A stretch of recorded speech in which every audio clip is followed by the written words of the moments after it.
जहाँ नारीको सम्मान हुँदैन त्यस्तो समाजमा धेरै नकारात्मक असर पर्छ।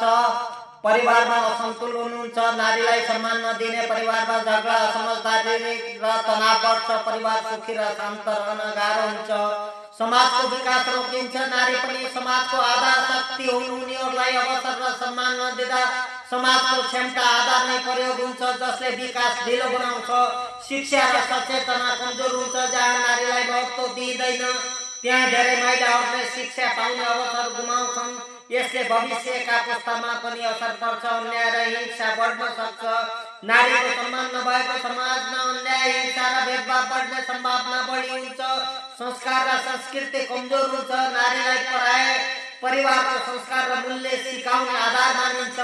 सम्मान नभए संस्कृति र नैतिक मूल्य पनि कमजोर हुन्छ।